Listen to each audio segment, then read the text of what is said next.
Yo mga idol, kamusta? Sports Talk PH nga pala. Ang laban mamaya, pag-usapan natin yan mga idol. Ngunit bago ang lahat ay huwag kakalimutang mag-subscribe at i-click ang notification bell button for more sports talk. So mamaya na nga po magaganap ang bigating laban ng ating pambato na si Gino Rodrigo sa Amerika, kung saan makakalaban niya ang #1 amateur fighter sa buong mundo at ngayon isang professional boxer ng si Ruslan Abdullaev ng Uzbekistan.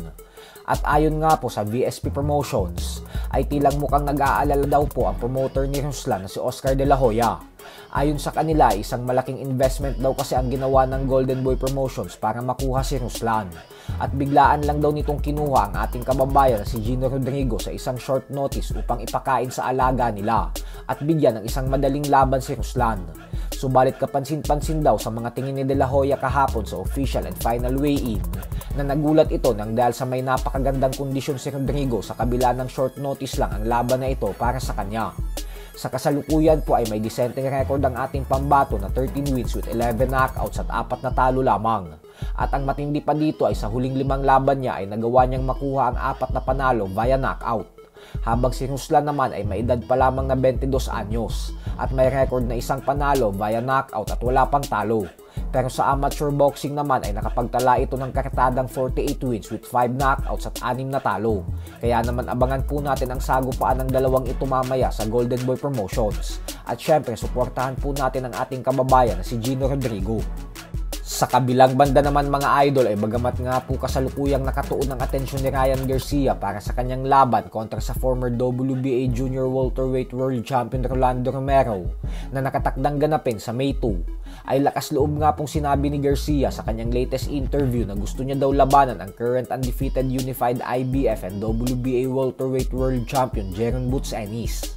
Para po kasi sa mga hindi nakakaalam ay ang laban ni Garcia at Romero ay gaganapin na sa 147-pound welterweight division, kung saan paglalabanan nila ang bakanting WBA regular welterweight belt.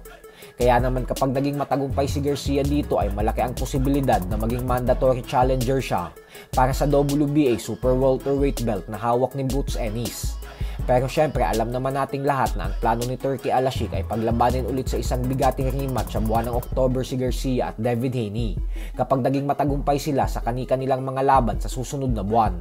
Habang si Ennis naman ay kakagaling lamang sa isang napaka-impresibong panalo nitong nakalipas na linggo lamang, kung saan tinalo niya via knockout ang former undefeated world champion na si Imantas Estañones.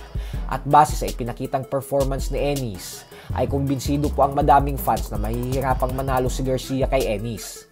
Bukod po kay Garcia ay maging ang current WBO and Daring Magazine Junior Welterweight World Champion Teofimo Lopez ay sinabing gusto niya din umanong harapin si Boots Ennis.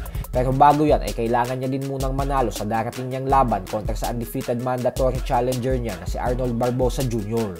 Hindi din po kasi ito madaling hamon para kay Lopez. Gawa ng gutom na gutom din itong si Barboza sa kampyonato. Kaya naman kailangan din muna itong maitawid ni Lopez bago siya maghangad ng laban kontra kay Ennis. So hanggang dito na lang po muna tayo mga idol.